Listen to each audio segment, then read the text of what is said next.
So only through the Dhamma, the Buddhist teaching, that have the understanding to know that all these are no reality, then there is no attachment, no delusion to grasp and to cling. Then the full liberation leading to the cessation of form and mind, the realization of the unconditioned, which is Nibbana, can happen. So without that, it's still based on your belief system, your views, your opinion, and your conditioning, and nobody knows what happened after that. But the one that has the Dhamma, they are very clear. Nothing dies. Only nature, mighty nature, rolling by, dependent, originating, conditional. That's why it's a phenomenal world of consciousness, no reality. The empty nature of existence, that profoundness of that understanding liberates the mind. And the mind has to be liberated for it to realize the unconditioned, the cessation leading to the realization of Nibbana. Otherwise, Nibbana cannot be realized. As long as there is any craving, attachment, or mind involved, there is no realization of Nibbana. So all these are very important. So when we look back, we really have a lot of joy.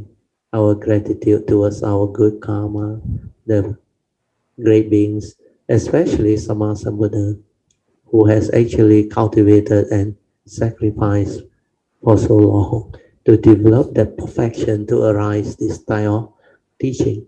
And this style of teaching is really, really very rare and very, very unique and profound, beautiful. Mm. Oh, today is very good sharing. Huh? Sadhu to Chui and Alicia. Shall I tell you one Can, last? Chui? We should all thank you for teaching us some very basic things like straighten your view. I used to think you are just repeating yourself. You know, how can you straighten your view when it's already straight? And actually, we didn't know it wasn't quite right.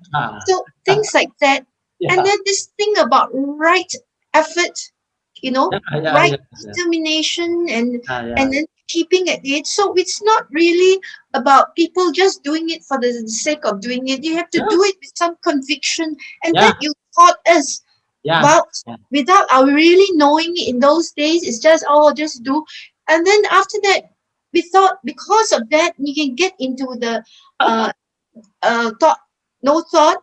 Then you can understand the three characteristics. He told us that is the crux of the Buddhist teaching, the anicca, dukkha, and anatta.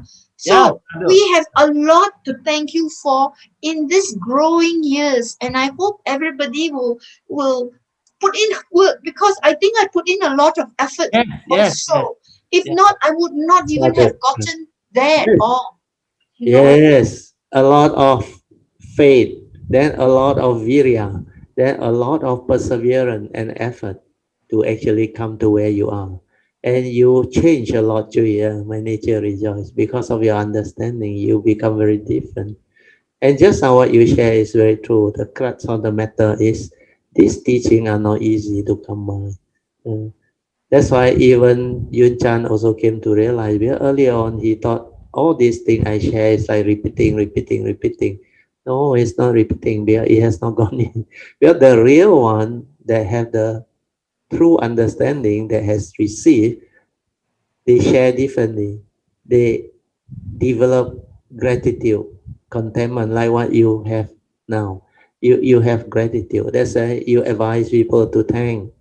Although you may say, thank my nature for bringing this understanding out, which is very true. But you must also understand, without your affinity with the triple gem, with the Buddha, Dhamma, and the Sangha, and all the great beings' nature, and your past condition, we can never meet. And even if we meet, you may not understand the teaching. So you must have your past good parami, good affinity with the triple gem. That's how all this become possible. So all kayamita should have that understanding.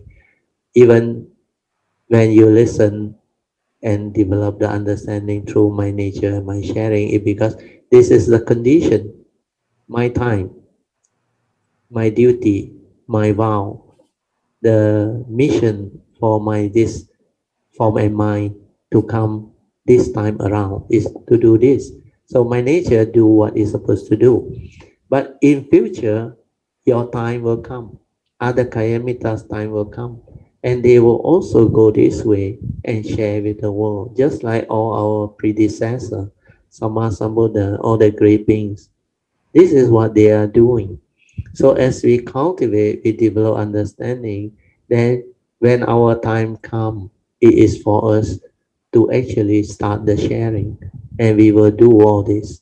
And that's how my nature comes through all this cultivation, evolution, perfection. Then this life, when it has the condition, it decides to come. And when it decides to come, those creeping up there, they know who are the one that can do this work. That's why in 1986, Kuan Yin's nature came. Then I was told to move. Uh, with the triple gem on my hand, he said, not much time left. You have to move fast. I just woke up and understood the message. That's why from then onward, I never waste my time anymore. I went into it full time. That time I was still working. Mm. Then within 3 years, 86, 89, the book come, the guide come, the teacher come, everything come. I didn't do anything technically, but I was very diligent, full of faith, and I just cultivate. Then everything just fall into place. That's why after 1989, my nature connect back and develop the understanding. Then after that, the transformation happened. Then that time I was too early. I I developed this understanding too early, and human beings were not ready. So for 15 years, I never do anything until Yun Chan come along in 2004. Mm. Then after when I started in 2004, like I said, the 5 agree of one, people still don't have the understanding. They still cannot follow. So I have to reverse back the teaching. I have to go back to basic, Four Noble Truth, three turning, 5 agree essential Dhamma. I have to start all over again. Then explaining to people what is a phenomenon, then the three type of phenomena, the universal. So step by step, all these things has to be taught. Otherwise, it cannot go in. Then what is sati, silent mind? Until later on, the unique code came out, only people understand. Before that, only a few handful understand. Like Ing Video, Miss D, they all, Alicia, and Song, and all these people. Uh, then later on, when the MCO start, again, great transformation. In fact, before the MCO start was the Bodhisattva way that Padmasuri Deo requested. Then all those supposed to help also, they came in at the right time. It meant to be the condition that my daughter also came back at the right time. Everything fall into place. Then, as you all know, my house, I never intend to have any image on. Then the image just come, everything just come. Even Sui Han's house also, the Rupang also come. Nobody planned for it, and everything just happened. You can ask Sui Han and me for when those who were with us witnessing the installation of that Rupang. Uh, so it was so beautiful. So all this, you should have gratitude and thank your own good karma and all the Kayamitas who has made all this possible. We should rejoice and thank them. Uh, because everyone play their role for what ever that arise to happen. Because there are causes and conditions behind. As long as you're part of that movement, your whatever contribution matters. Well, without you, the world will not be what it is today. And without the world, you will not be what you are today. So one is all is one.